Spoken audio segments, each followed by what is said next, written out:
Every day where the little engines work, the crisp air is suddenly filled with a familiar noise.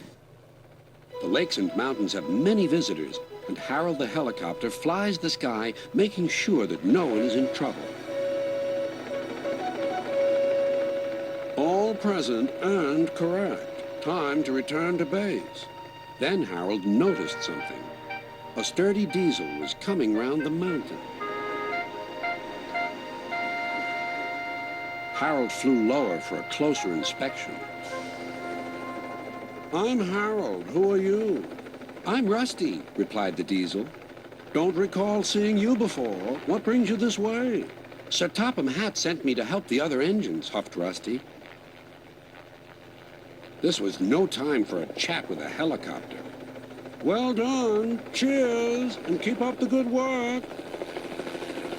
Cheeky chopper, muttered Rusty. Not long now, encouraged the driver. We'll soon be at the top station. Peter, Sam, and Sir Handel were glad to see Rusty. Even so, Sir Handel wouldn't stop grumbling. The cars didn't like Sir Handel and wanted to play tricks on him.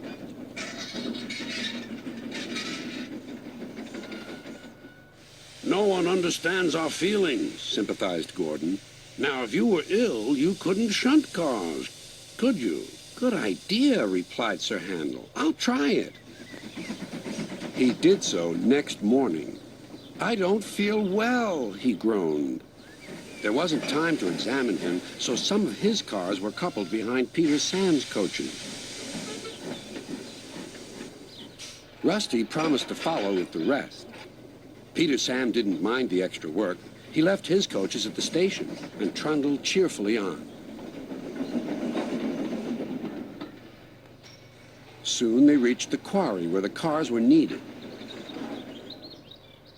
Empty cars at the bottom of the slope are hitched to a cable. Loaded ones at the top are hitched to another.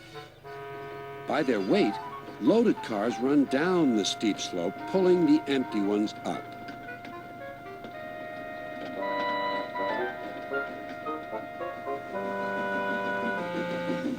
Peter Sam duly waited at the bottom of the slope for the loaded cars. He never bumped cars unless they misbehaved. But the loaded cars couldn't see him properly. They thought he was Sir Handel. Their chance for trickery had come. Faster! Faster! They yelled. No, no, wailed the empty cars. It's Peter Sam! But it was no use. Hurrah! Hurrah! Roared the cars. Peter Sam shut his eyes.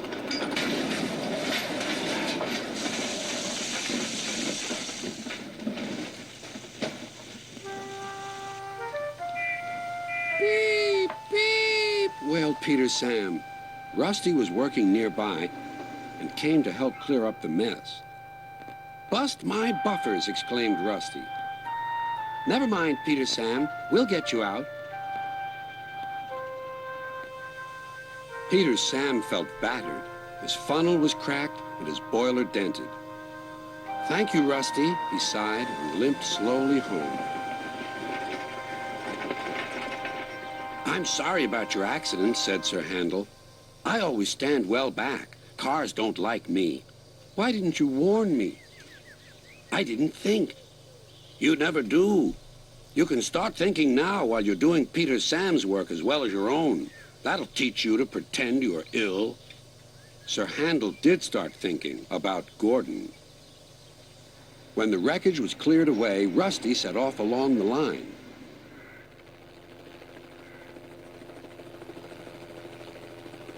Splendid to see you again, whizzed Harold. I'm completing my evening's lookabout.